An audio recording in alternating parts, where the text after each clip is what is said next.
ushonga ngeke aqede into engayisho nje kuwena babukhomu ukuthi ngisacela ama members womkhonto wesizwe ukuthi njengoba siye sasho ukuthi umkhonto wesizwe siyawuthanda kunensizwa ekhulume indaba engizwayo ukuthi indaba yezikhundla ungathi ufuna uba unobhala ngoba sine experience thina kunabona ubhala abangakhona ukubhala incwadi nayinye in 2-3 months time zangabhala incwadi neyi1 one letter kodwa ungunobhala weorganization whether is sub region regional province uma uthatha umsebenzi waziyo ukuthi une capacity yawo uzokhona noma uyifana yazi kunzima ukuthi njengoba siyi opposition party kanje sithole ama businessmen abazozinikela kuthina ngoba basaba ukuthi bazobaphuca ukudla njengoba iANC iyona egovernayo neGNU yabo so bayasaba abanye kodwa sithi ungazifihla unganikela uzifihlile ungaziwa ukukhombisa ukuthi ufuna ukuthuthukisa abantu ufuna ukuvikela amalungelo ufuna ukuvikela isithunzi somuntu omnyama usupporte yona usupporte wona umkhonto wesizwe ngamanye amagama ngithi ukuthi ungathathi into owaziyo ukuthi angeke ukhona ukuyenza baningi ama gatekeepers akhona njengoba wazi ukuthi thina njengama members eParliament asivumelekanga kakhulu ukuthi sibe involved eintweni zestructure kodwa ke sizubhlungu njengama member mawuzibona ezinye izinto zimoshakala phambi kwakho abantu bathi abazelanga izikhundla la emkhontweni wesizwe kodwa ke ihaba lelo ayikho into enjalo baningi kakhulu abantu abafuna izikhundla balwa ngawo wonke amalanga size siphathwa amahloni nathi ukuthi kodwa kwenzakaleni sekuliwa kangaka abantu bafuna izikhundla kangaka baze bathreatenishe abantu bazobabulala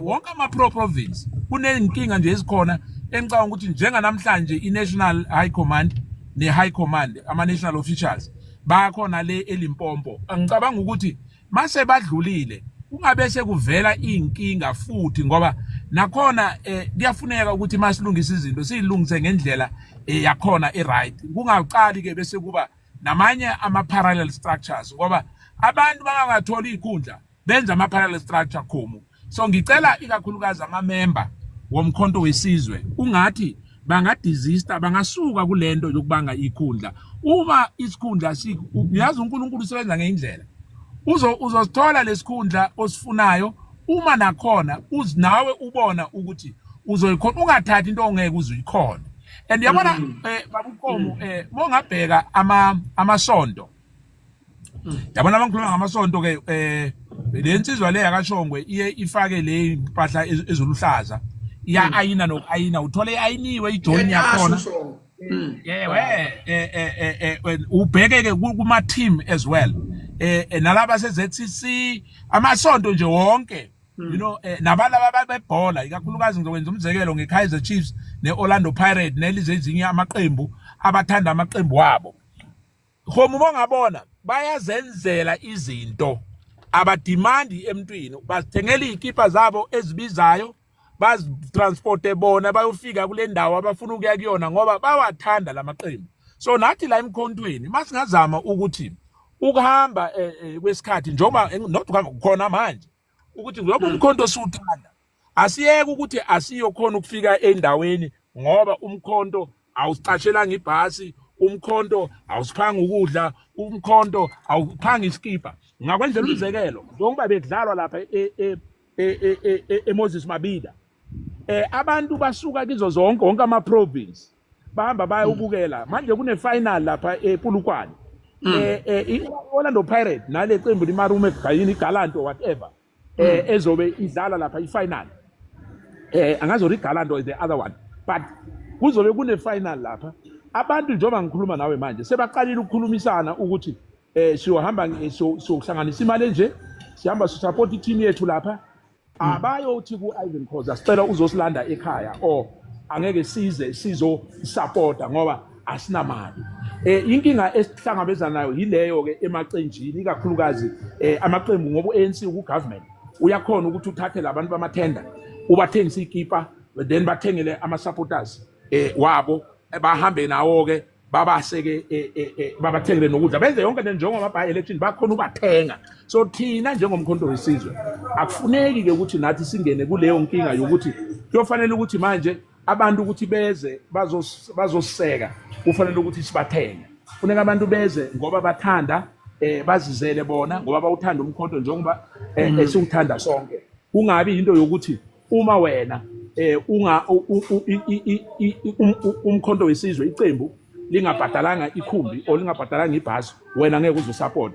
Ngiyathi singa improve ke kulelo side ngoba iside ke elisele yilelo lokuthi abantu abaniki sebabone lento yakwaGogo yakwa-ANC i-transport abantu kodwa abantu bakwaZulu Natal sebasikhombisile ukuthi bawuthanda kangakanani umkhonto wesizwe. Bayazenzela izinto eziningi abafani namanye ama-province. Amanye ama-province sesenaleyo nkinga ke babukomo engeke ngikufihle la yokuthi uma singa-improve kuloko senze lento esiyibonayo kumaqembu webhola abawathandako namasonto ukuthi nathi silandele lapho senze izinto ngokuthi siyayithanda lento asenze lento kwangathi kunomuntu omunye esimenzela ifavor.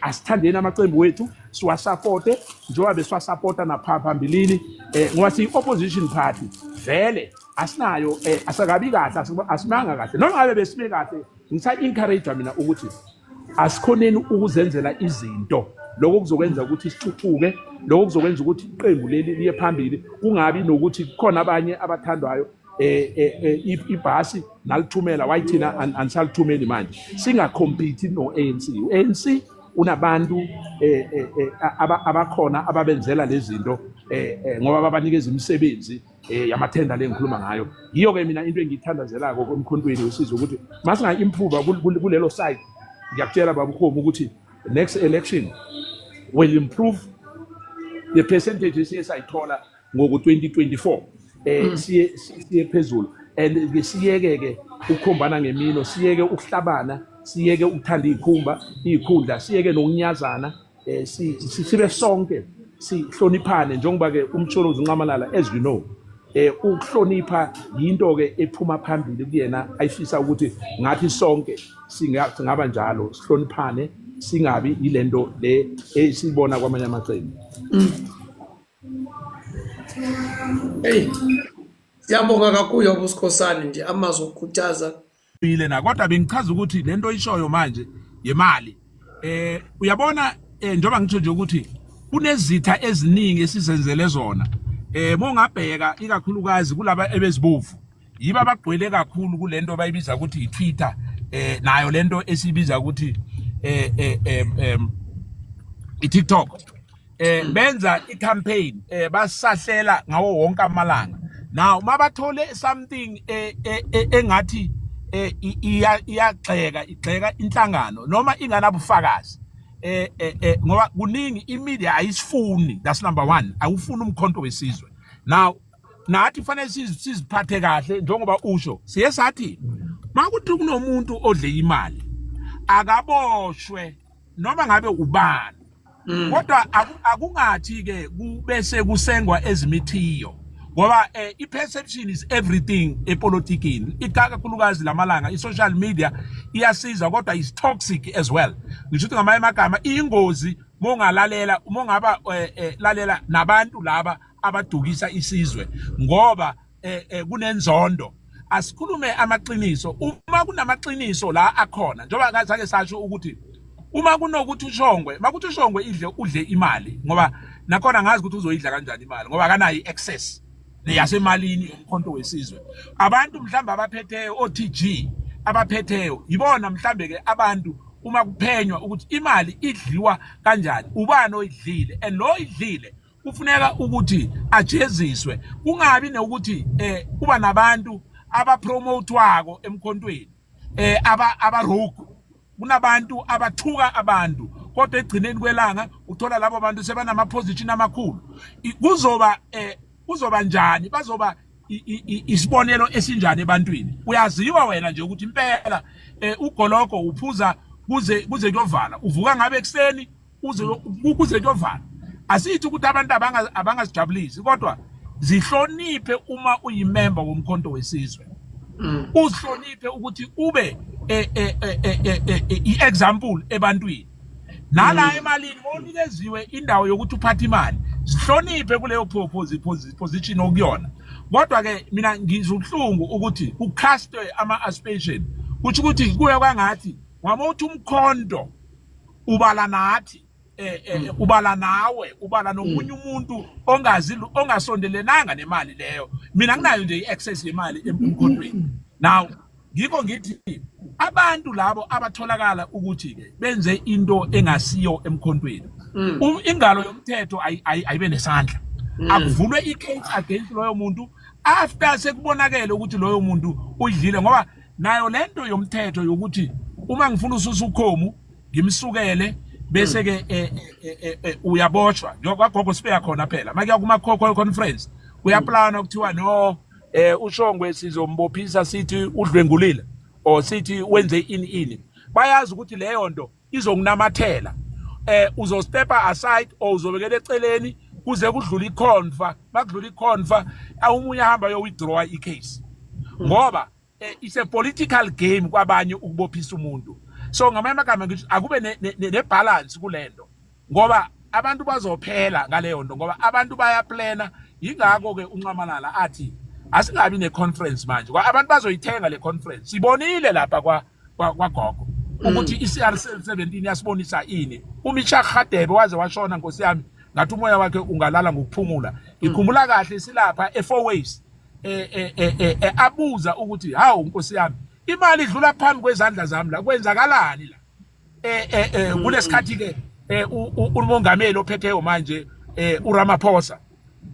nama business people bakhe kudlalwa ngemali left right and center lokho ke okwasifaka kulento esikiyo namhlanje ukuthi kwa ANC if awunamali kwagogo angeke uemerge kulento ekhona so ke ngamanye amagama emkhontweni senze sure ke ukuthi okwamanje ke sibheke ukuthi uNcamalala kulento ezenayo yokuthi for now uzo appointiwa noma ke abantu ngeke bajabule bonke siyazi ukuthi ku political space kunabantu abafuna ama position vele kodwa emkhontweni kuyashiwo ukuthi uma ungapha awukhona ukuba ngapha kodwa kunabanye abekho happy even nalapho ngamanye amagama ngithi babukhomu kuma members alalele asizama ukufundisana sonke senze sure ukuthi siba isibonelo ebantwini esihle kungabe sekuvela izinto ezimbi kodwa ezinye izinto imedia hype kunama journalists asitargetile angasifuniyo abhala ngathi every day kunabantu ababhizi ku TikTok naku X ku Twitter le beyibiza iTwitter kudala naku Facebook abangasifuniyo abakhuluma ngathi kabi wawo wonke amalanga kodwa ke fanele siqine ngoba lo umzabalazo lesiwo ngiyabonga baba Siyabonga nje kakhulu baba siyabonga kakhulu Nkosana ngibonga kakhulu ngimuzwa kahle njengoba akhuluma kanje lento ke ayikhulumayo ngizoyithatha ke khomu ngiyise impela ekomitini engihlala kuyona international relation nabanye abalingani bami abaku home affairs njengoba into yokuvota into yeIEC as well ubabonisa ukuthi kunombono ukuthi mhlambe kuma tracking stations I mean kuma swabiza ama tracking ports if I remember the word correctly kube nama voting station abenzelwa bona ngoba abelungu bayakwazi ukuyiplana bangawenza vele lama trip ukuthi ungakhona ukuvota uthola ukuthi ungaphandle kwe-country so before uhamba ukhone na ukuthi ufake ivote yakho kahle ngesikhathi esiright ungakahambi kodwa ke into bengifuna ukuyisho khomo kakhulu ngoba eziningi mangizwa ama comment kakhulu ucomrade okhuluma eqaleni ngicabanga ukuthi comment yakhe iyenza impela ukuthi iyas encourage ngamanye amagama ukuthi sisebenze kanzima njengoba ngeke ngachaza nami ekuse loka masiqala ukuthi nathi njengomkhonto wesizwe we must reorganize ourselves like unomvalo asho umlingani ukuthi we have attracted a lot of people into i-organization entsha and nezi ngizoyibeka kanjani njengoba ngifuna isiZulu esiright ngoba ngakhuluma isiNdebele abanye ngeke bangizwe kahle kodwa ke ngokuyibeka ibeke isiNdebele khulileka siyafunda ngithi ukuthi for ukuthi sibe namathugululo ama changes kufuneka ukuthi nathi as party members we must be honest to ourselves. Ngamanye amagama ngithi we must be honest to ourselves. Fanele sibe nalento bayibiza i-self introspection. Uzibuze wena ungumuntu ukuthi ingabe kune value engizoyi-add kulento engikhethwele kuyona na. Ngoba sisenkingeni la Khomu ukuthi abanye abantu bengibhekile nje bayakhala ngokuthi umkhonto wesizwe ingathi urewarda abantu abaphuma endleleni. Abantu abaphuma endleleni, abantu abathuka abantu abenza zonke lemihlolo emimbi, eminye imkhuba ebuya kwagogo, ebuya kulaba abezibofu.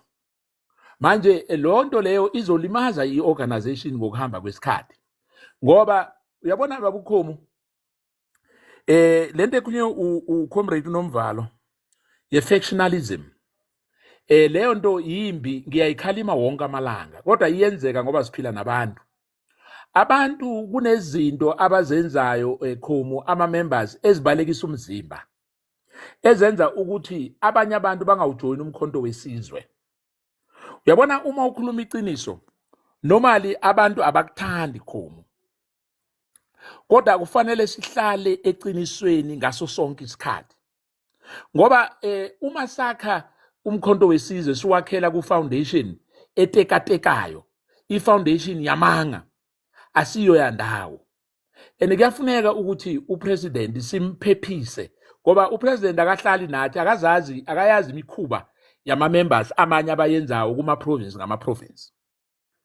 Lokho ke okuzokwenza okuzosidalela inkinga ukuhamba kwesikhathi sokuthi sizophathwa abantu angafanelanga basiphathe, abanye ke aba-infiltrate i-organization abeze ngezinhloso ezimbi ku-organization abangasiyibonelo ezinhle ku-organization. Manje ke lokho kuyofanele ukuthi ke thina njengamalunga akhona sikhona ukuthi izikhulu eziphetheyo sivame ukuzidonsa ngendlebe ukuthi they must go on the ground ngoba abantu bakhona uku-organize bapha abantu imali.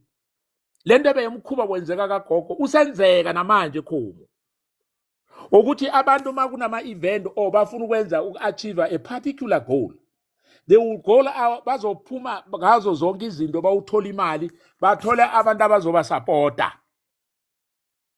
And kulabantu abazoba support wena uzoza wena uze honestly uze wena ngokuthi uza yazi inhliziyo yakho ikhululekile. Kanti abantu sebakubophele ifindo lokuthi bazokudefeata kanjani noma ngabe abantu bayakubona ukuthi unekhono but because bona bakhoneke ukuthola imali bazoqhumba phansi. Uzoba ne-leadership wena engana capacity ukuthatha umkhono ubeke to another level ngoba ama-gatekeepers akhona la ohlongandlebe bakhona kuwo wonke ama-organization. Manje ke kufuneka ukuthi lento ye-vetting le esikhuluma ngayo ukuthi abantu fanele bavetwe ku-leadership, leyo nto ibaluleke kakhulu Khomu ngoba sibuya kuyinhlangano ezingafaniyo. Mina ngokubona kwami ngokubheka kwami ngoba ngiyahamba njengoba ngiku-national kanje ngiye ngaba nenhlanhla mhlambe ukuthi ngibe ngiphathiswe ukuthi ngibe nalento abayibiza ukuthi ama-constituency offices esizoba nawo kuma-province wonke wama-MPs wonke akhona eParliament. Now ngiye ngahambela indawo eziningi ngiyalalela on the ground ngiyabona ukuthi kwenzakalani. Manje ke kufanele ukuthi kungabi iParliament yodwa eqinile, kufuneka ukuthi nama-structures wethu i-National High Command ne-High Command iwaqinise kakhulu ama-structures wethu and bangavumi ukumisleadwa ngoba ukumislideka kulula wena Khomu ngoba abantu njengoba ngisho nje sebayibonile sebanendlela yokumanipulate isystem esinayo thina njengomkhonto wesizwe. Bahambe bafuna abantu abazobakhulumela ukuthi bababeke ezikhundleni. Wena uzohamba uthi unabantu aba-right kanti cha uzibizela nje i-1%. Uyayibiza nje 1% ihlelele lapho uyibize. And okwamanje sifuna i-2/3 majority. Kodwa ngeke sayithola i-2/3 majority ngabantu abangahluzekile ngabantu abathuka abantu wonke amalanga, ngabantu abangaziphathi kahle bazibiza uleadership. Ngoba abantu bomphakathi bayakwazi bahlala nawe bayakubona. Thina sizofika songena uthola iposition yakho siphume. Labantu bazosala nawe nemikhuba yakho engana leadership. Le nto lapho ke ezi organizations sizohlukumezeka ngoba angeke sigrowe as an organization. Manje inkinga ke esinazo ke lezo khomo ezinye ngeke sazikhuluma lana ku TikTok ezifuna ngaphakathi in private ngoba sinento eziningi ekhomo efanele sizihlalisa kahle njengomkhonto wesizwe. Sitshelana amaqiniso kuma comrade. And ngoba sinawo umzekelo, sinawo ama reference, sinayo history, and the history has no blank pages.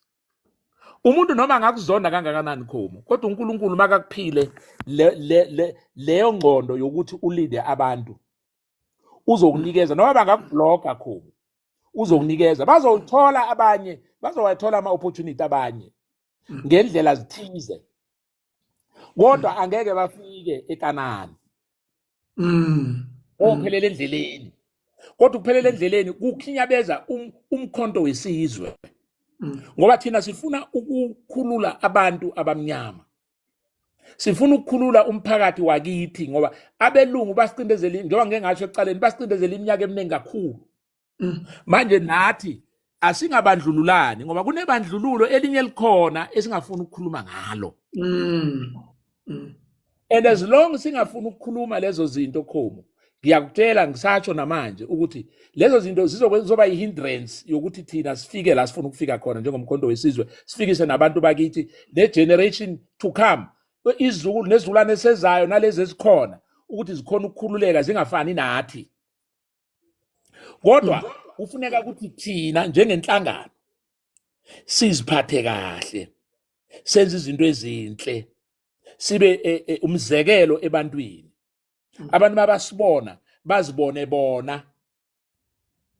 Kunalento yama drugs oyibonaka egcwele emphakathini, into yokuphuza utshwala ye-youth efike to the, I don't know in terms of percent, but siba namahloni and we understand ezinye izinto ukuthi why.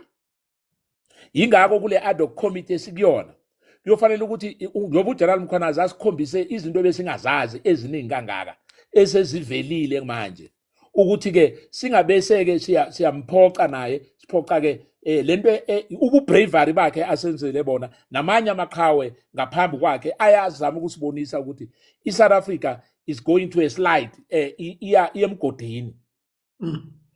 Manje ke njengomkhonto wesizwe ithemba labantu lila kuthina. Into engenza ukuthi ke singabaphoqi ukuthi siziphathe kahle. Njoba sizoya ku constitutional review, i-constitution yethu ihlale kahle, ibe balance, ihlale kahle, imigomo yonke yethu ihlale kahle. And ke njoba ngeke ngasho ukuthi ngisawacela ama comrade ngendawo. Uma isikhathi sifikile kuwena ukuthi kufanele ukuthi usiphathe, sizawufika kuwena. Singabi by hook or crook ukuthi wena uzohamba uyomobilize abantu yenze lento beyenziwa kagogo. Asenze izinto esizoba proud ngaso, nawe ozoba proud ngaso for many years to come. Kodwa kunento ezidumazako engayibeka nje, kunento ezidumazayo othi uma uzibuka uzibuze ukuthi inkosi yami, hey yazi ngathi lezi zinto zingabuye zilungiswe masinyane. Kodwa sometimes bathi abantu fanele banikeze isikhathi bazoziprove bona ukuhamba kwesikhathi. Kodwa isikhathi bathi time wait for no man. Sisuke sikhubaze nabantu aba-innocent. Kunabantu aba-innocent abasetshenziswayo for izinto ama-interest, izinto imikhanuko efunwa ngabanye abantu. Ngoba uma ukhuluma abantu kabi ube wenza kahle kuzobonakala. Kodwa kunabantu abazenza into ezimbi. Wabona njengabafundisi ekhomo uye uthi uya emgcwabeni uyinswela boya utsotso omaziyo. Ufike nje seshonile akhulunywe kwangathi bekayingilosi. bathi no ngoba ushonile umuntu akakhulunywa kabi. Mina ngithi asikhulumeni iqiniso.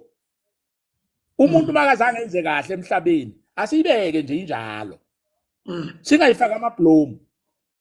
Nakuma comrade asizame ukuthi umuntu mangaziphathi kahle as a member of umkhonto wesizwe angalaleli anguhlongandlela. We must isolate him. Sihambe siyomrehabilitate umuntu lo. Uma kuthi uzimisele siyomlungisa lo muntu. Angazosiphoxa ebantwini. Abantu abafuna ukuzijoina babheke yena bathi musikuyafana la. I'm wasting my vote. Ngoba lo muntu siyamazi lo muntu emphakathini ukuthi unjani. Ngeke salidwa umuntu onje. Because impilo yethu nempilo yezizukulwane nezizukulwane abantu abaningi manje bayibeke emkhontweni wesizwe. If thina siyafaila ezumkhonto wesizwe kuyasho ukuthi hayi cha sekuzaba mhlambe take ama decades to come or a century for that matter ukuthi ilizwe leli libuye lilunge. Njengoba ke ngivalelisa ngibonga kakhulu ngoba nama ngisiyo umuntu we TikTok. Ushongwe nje osifakileyo la kodwa siyajabula ukuthi communicate nabantu. Usifakile usifundisile unto kanje wathi la sesibadala kakhulu ke mhlambe sibona sibancane kodwa iminyaka seyihambile lento zabo TikToks ningasipheleli inhliziyo sizofunda khomu ukuthi zisetshenzwa kanjani kodwa kancane sekuyabonakala ukuthi nathi sikhona ngoba sisebenzela umphakathi asizi la because usifuna udumo. Sifuna nje ukuthi abantu imessage yomkhonto wesizwe siyidlulise njengoba injalo. Sizwe nezikhalo zabo siyithathe lezo zikhalo sizifake eParliamenteni nakuma legislature. Ngoba la siyakhana sizobona imbono siyabezwa abantu bathini siyawuthatha imbono sihambe nawo njengoba unjalo. Lokho siyakubonga kakhulu sibonga kakhulu nokuthi nabantu basibekezelele ingathi futhi bangasibekezelela uma usibiza again sibe la sizokhona uku-accounta ukuthi into esiyenza lapha eParliament asizenzeli thina senzela bona. So anytime mosifunayo ukhona ushongwe uzobuya sitshele uye kumuntu onabantu abaningi unencwaba yabantu.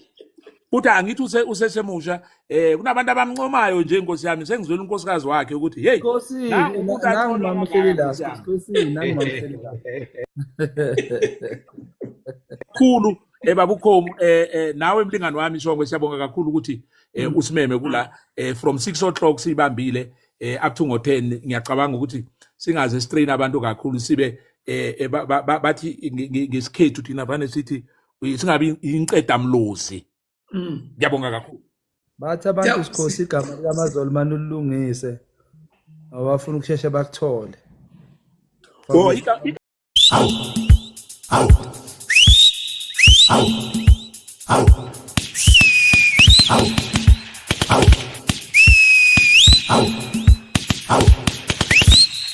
Au